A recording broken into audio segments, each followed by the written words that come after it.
ਜੀ अस्सलाम वालेकुम ਦੋਸਤੋ, ਅਸੀਂ ਜਰਮਨੀ ਫਰੈਂਕਫਰਟ ਦੀ ਵੀ ਤੁਹਾਨੂੰ ਸੈਰ ਕਰਾਈ ਸੁਬਾਹ ਦੀ, ਫਿਰ ਉਹਦੇ ਬਾਅਦ ਸ਼ਾਮ ਦੀ ਰੱਵਾ ਵੀ ਆ ਕੇ ਸੈਰ ਕਰਾਈ। ਲੇਕਿਨ ਇੱਕ ਖਾਸ ਚੀਜ਼ ਜਿਹੜੀ ਮਿਸਿੰਗ ਸੀ ਉਹ ਇਹ ਸੀ ਕਿ ਜਿੱਥੇ ਤੁਸੀਂ ਬਚਪਨ ਦੇ ਵਿੱਚ ਪਿੰਡ ਦੇ ਵਿੱਚ ਕਿਧਰੇ ਜ਼ਿੰਦਗੀ ਗੁਜ਼ਾਰੀ, ਤੁਹਾਡਾ ਪਿੰਡ ਦੀ ਜਿਹੜੀ ਲਾਈਫ ਹੈ ਅੱਜ ਤੁਹਾਨੂੰ ਉਹ ਵੀ ਦਿਖਾ ਦਿੰਦੇ ਹਾਂ। ਸਰਗੋਦਾ ਦੇ ਕਰੀਬ 37 ਜਨੂਬੀ, ਇਹ ਬੜਾ ਮਸ਼ਹੂਰ ਪਿੰਡ ਸੀ। ਦੋ ਮੁਖਾਲਫ ਪਾਰਟੀ ਦਿਊ ਅਤੇ ਘੁੰਮਣ, ਉੱਥੇ ਆਪਸ ਦੇ ਵਿੱਚ ਇਹਨਾਂ ਦੀ ਕਾਫੀ ਕਤਲ ਵਗੈਰਾ ਹੋਏ ਦੁਸ਼ਮਣੀਆਂ 'ਚ।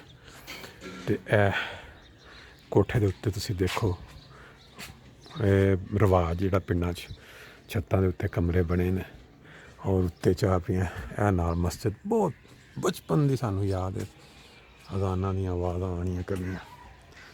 ਇਹ ਉੱਤੇ ਫਿਰ ਇਹ ਹੈ ਕਿ ਜਦੋਂ ਗਰਮੀਆਂ ਦੇ ਵਿੱਚ ਸ਼ਾਮ ਰਾਤ ਨੂੰ ਉੱਤੇ ਚਾਰਪਾਈਆਂ ਡਾਹ ਕੇ, ਉੱਤੇ ਚਾਰਪਾਈਆਂ ਛੱਤ ਦੇ ਉੱਤੇ ਪਾ ਕੇ ਸੌਣ। ਫਿਰ ਇਸ ਸਾਈਡ 'ਤੇ ਤੁਸੀਂ ਦੇਖ ਲਓ, ਇਹ ਬੈਕ 'ਤੇ ਘਰ ਪੁਰਾਣਾ ਬਹੁਤ ਖੰਡਰ ਬਣ ਗਿਆ। ਇੱਥੇ ਕਿਸੇ ਜ਼ਮਾਨੇ 'ਚ ਬਕਾਇਦਾ ਘਰ ਸੀ।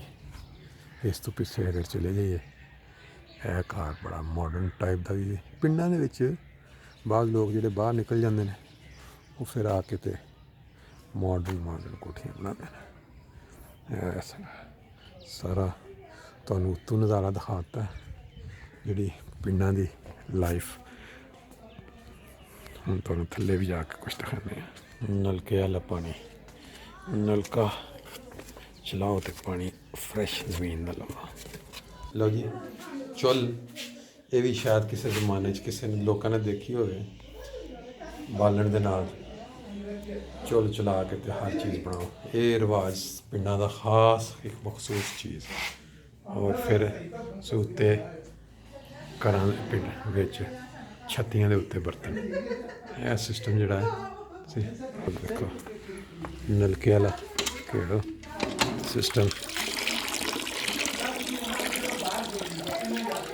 ਫਿਰ ਬਾਜ਼ਾਰ, ਜਿਹੜੇ ਬੰਦੇ ਇਸ ਪਿੰਡ 'ਚੋਂ ਗਏ ਨੇ ਬਾਹਰ ਦੇ ਮੁਲਕਾਂ 'ਚ, ਉਹ ਦੇਖ ਕੇ ਉਹਨਾਂ ਵਾਸਤੇ ਤਾਂ ਬੜੀ ਦਿਲਚਸਪ ਚੀਜ਼ ਹੋਏਗੀ। ਲੇਕਿਨ ਆਲਮੋਸਟ ਪੂਰੇ ਪਾਕਿਸਤਾਨ 'ਚ ਪਿੰਡਾਂ ਦੀ ਜ਼ਿੰਦਗੀ ਇੰਝ ਹੁੰਦੀ, ਬਾਰਿਸ਼ ਹੋ ਜਾਏ ਫਿਰ ਇਸ ਤਰ੍ਹਾਂ ਚਿੱਕੜ। ਅਤੇ ਜਿਨ੍ਹਾਂ ਦੇ ਮੁੰਡੇ ਬਾਹਰ ਨਿਕਲ ਜਾਂਦੇ ਨੇ, ਉਹਨਾਂ ਦੇ ਇਸ ਤਰ੍ਹਾਂ ਦੀਆਂ ਕੋਠੀਆਂ, ਗੱਡੀਆਂ ਵੀ ਫਿਰ ਅੱਗੇ ਵੰਨ ਸਵੰਨੀਆਂ। ਜਿਹੜੇ ਇੱਥੇ ਨੇ ਉਹਨਾਂ ਦੇ ਘਰ ਫਿਰ ਇਸ ਤਰ੍ਹਾਂ ਦੇ ਉਸ ਤਰ੍ਹਾਂ ਦੇ, ਜਿਵੇਂ ਤੁਸੀਂ ਪਹਿਲਾਂ ਕਿਸੇ ਜ਼ਮਾਨੇ 'ਚ ਦੇਖੇ ਹੋਣ।